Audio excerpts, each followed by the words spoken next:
Cuckoo, Kachu, what it do? We are on Wednesday, day 3 of the silent retreat, and this was our first full day of silence. So I'm gonna break it down, what the day consisted of, and what I learned on this particular day. So we were woken up at 7 a.m. with a little mini sound bowl, which was the best way to wake up ever. I normally was awake before Mark came to get us, but it was just such a peaceful and calm way to wake up. I want to set my phone alarm to like the same type of sound because it was so peaceful. So normally we woke up at 7 a.m. and then at 7:45 we went to the Zen Sala where we did our individual breath work. So we all went there at 7:45 and we did our breath work before yoga. So that was 15 minutes of breath work. Asana yoga was at 8. We did that for 1 hour, and then we did meditation from 9 to 9:30, and at 9:30 we had brunch. This is when the food started getting crazy, okay? Crazy good. They incorporated toast on this day. So Tuesday we didn't have any bread with our breakfast. We had toast. Breakfast I feel like was normally the same: scrambled eggs, vegetables, a salad, a bowl of fruit, and some sort of legume. So when we got toast this day, I was souped up. What I did every single day from here was take the cream cheese, put it on the toast, and put my scrambled eggs on it, and then I ate all my vegetables and fruit. And depending on how I was feeling, I would eat the salad or the legumes, but it just depended on the day and how they prepared them. Sometimes it was just grilled mushrooms, but breakfast was pretty much standard. Sometimes we got porridge, oatmeal, stuff like that. But on this day, they started incorporating bread into the breakfast, and I was very happy about that. After breakfast, we had our 11 a.m. group lecture / meditation. So normally, it depended on how Alex did it, but at 11 we reported, either he would initially have us start meditating and then do the lecture, or vice versa. I think on this day in particular, because it was our first official group practice, he did an hour of lecturing and giving us the philosophy behind the meditation and speaking to us, and then we did our meditation. And some of the takeaways I got from this day were that you cannot practice self-love until you know yourself. Not the labels that you put upon yourself, like I am a foodie, I'm an athlete, etc., but your true self, and accept that who you are at the core doesn't change. The conditions and the experiences do. So again, like we've been talking about since day one, knowing who you are. And that's not all the titles and labels that we give ourselves, but the unconditional love, the peace, and the stillness that is behind all those things. As we grow, we constantly evolve, we constantly change, but accepting that and being okay with who you are in this moment is how you love yourself, and then extend that onto others. Another point I have here is that we learned that we don't choose our thoughts, desires, and reactions. We are just aware of them. If we could, we would choose better thoughts. We would choose better ways to react. We would choose better. So in circumstances where you reacted in a way that you wish you could have changed it, remember this and release shame. In turn, you will be able to extend the same grace that you give yourself to others in the form of compassion and forgiveness. He told us that there's like a study that proves that your thoughts, before you're aware of them, are already produced 11 seconds before they come to the forefront of your mind. So what that means is, technically, we don't have free will, right? We experience choice. We experience that we can be aware of our thoughts, but that thought was already created before you were aware of it. So learning that helps you forgive yourself for the things that you do that you don't want to, when the things that we carry shame about, the things that we haven't been able to forgive ourselves about. And then it gives you the ability to extend that forgiveness to others, because we're not our minds, right? We're what is aware of our minds. So when you have a thought and it's something you're not so proud of, it's like, whoa, why did I even think that? Like, that's not me. And it's right. It isn't you. So give yourself grace and separate yourself from the thought, from the action, from the experience, and understand that our minds work on their own. We don't control our minds. We are aware of our minds. So the choices that we've made in our past are the choices that we had to make to get where we are. We don't control them, they just are. And when you learn that, it kind of gives you, you know, a separation from guilt, a separation from shame, and it allows you to forgive yourself, but more importantly, forgive others, so we can all operate as one. Yeah, so those were the two big things that I learned on Wednesday that really stood out to me. I used to carry a lot of shame in my past, and a lot of my fear of success comes with shame from my past. How can somebody like me, an addict, somebody who used to be angry and aggressive and this, that, and the third, deserve the things that I now have, deserve the life that I desire? Because I held shame and guilt about how I used to behave, who I was when I was an alcoholic, when I was an addict. And it gave me space to say, you know what, like, that was your journey.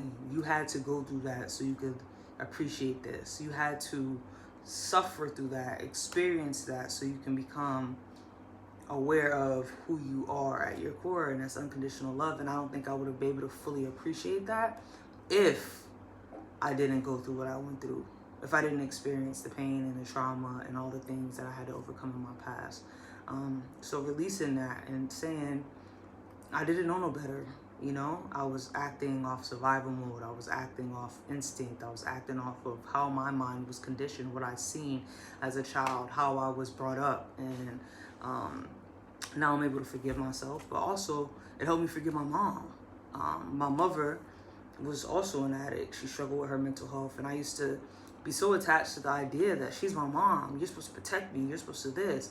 But understanding that she didn't choose that. If she could have chose to be a better mother, she would have.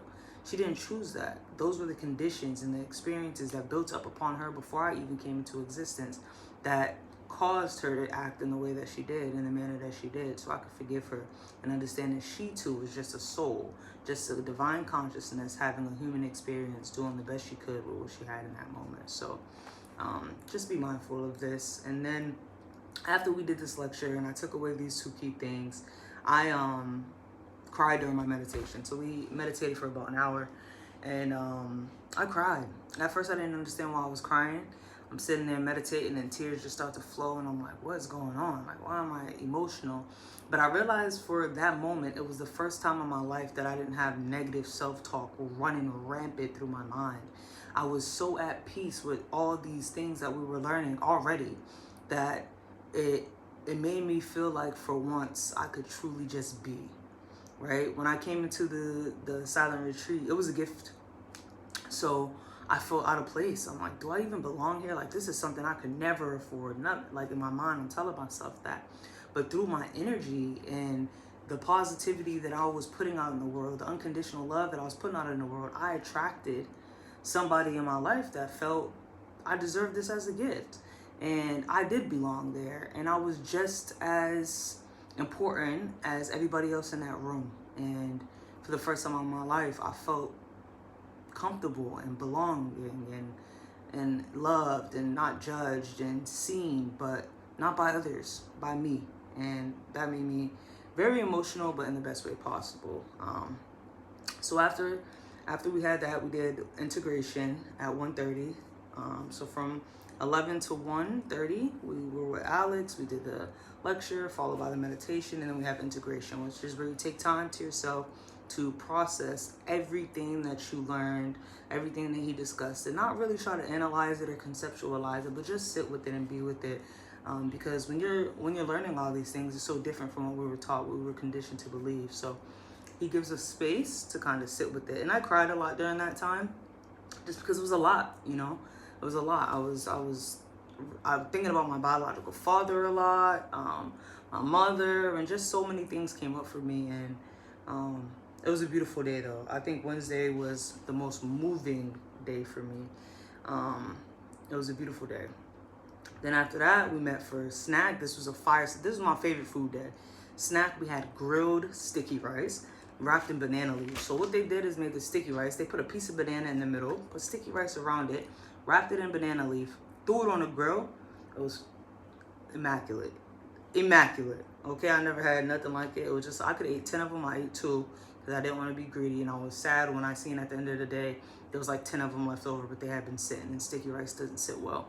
But delicious snack. And then at 3:30, we met up again for meditation and practice. So we did that for like an hour and a half again. And then so the second half of the day usually went like this. At 3:30, we had group practice where we meditated as a group, okay?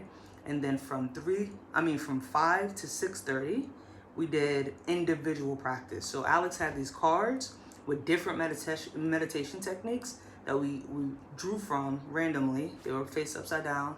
We each picked one, and then that's what we did from 5 to dinner time. On this, I wrote them all down, and on this particular day, my individual practice was, and this is the first day that we did the individual practices. It was our first full silence day. So on day 1, this is the verse that I got. It says, "For me, there is no bondage, nor is there any need for liberation. These are merely concepts with which people frighten themselves. This phenomenal reality is merely a reflection in the mind, like suns in pools of water." So how I understood it was like there's no attachment and there's no need to be freed from anything, because in our core we are already free. So you meditated on that, you sat on that, and you just imagined that you were like the sea, free of attachment, free of bondage, free of the need to be freed, but just free within yourself. And it was just completely ironic because, as you guys know, I'm writing my first poetry book, and the title was Free. So it was odd that I got that one on the first day, but it's true. When you release attachments to outcomes, people, places, opportunities, you have freedom. You're free. And we all are free in our own right. We just are so attached to what we think we should do and how life should be that we are unable to see that. So that was my individual practice for the day. And then we had 6:30 dinner. This was my favorite dinner of the week. I was torn between Friday and this day, but I would have to say this was my favorite dinner of the week. We had a pesto pasta that came with shrimp. This is the only day besides the first day that we got anything that was not vegetarian. So it came with shrimp, and then it had bruschetta. I don't want to say it wrong. Delicious. The bread with the tomato, I call it Italian pico de gallo, because whatever was on that bread, that fire. 10 out of 10 recommend. I like the bread better than the pasta. It was outrageously delicious. It came with a vegetable soup that was also delicious, and a salad. So we had the salad, the pasta, the bread, and the soup. I ate all of it. That was the only day that I ate all 4 containers completely. It was immaculate. So we had dinner at 6:30. After dinner, you get some free time, and then you have your final meditation of the day. This day meditation, which I thought was going to be my favorite, it wasn't, but it was amazing experience. It was high up. It was probably my second favorite nightly meditation. So every night from 8 to 9, that meditation varied, and it was like a special one outside of just sitting. It was a sound bowl meditation, and this is something that if it comes up on my For You page or something, I always sit and watch, because I meditate to sound in my personal life. Shamanic drums, things like that, sound bowls on YouTube. I find music so therapeutic for me, so those type of meditations I always get like entranced in. So we got to just lay and be, and the lady who hosted it was amazing. It was my first in-person sound bowl meditation, and it was everything that you thought it would be. I find it so easy to get mesmerized in that, and I'll be free of thought. It was beautiful. It was such a beautiful experience, and those make me emotional just because it's just beautiful that a bowl can make such a amazing sound and just put your whole heart at peace. It's like I could feel it in my body. So we did that, and then that was it for the night. 9 p.m. we finished, we wrapped up. You just want to lay there because it was so peaceful, but you go back to your room, and then what you do with the rest of your night is up to you. I normally just showered, took my clothes out for the day before, and tried to go to bed. There's nothing that you don't have your phone, so what can you do? Normally I would stretch, so I could be a little bit more flexible for yoga in the morning, just because my lower back sciatica is always acting up, and being sat for long periods of time definitely disrupted it during the time that I was there. So every night I would try to do some lower back stretches and then go to bed. But yeah, Wednesday was my favorite food day. It was my first stint of emotion while I was there. First time I cried. And it wasn't like a boohoo cry. It was just like tears were falling. Like it was a beautiful cry. At first I didn't understand it, but when I like broke it down and I like really sat with the emotion, it was because for the first time in my life I felt peace. And I wasn't judging myself. And I wasn't telling myself I didn't belong, but I just was. And I just accepted where I was in that moment. And I think that's important in life, to just be. Not try to resist the feeling, not try to resist the situation, but just accept it for what it is and let it go. Yeah, but thank you guys for tuning in again. Day 3 of the silent retreat, and I'll see you guys tomorrow. I love you. Peace.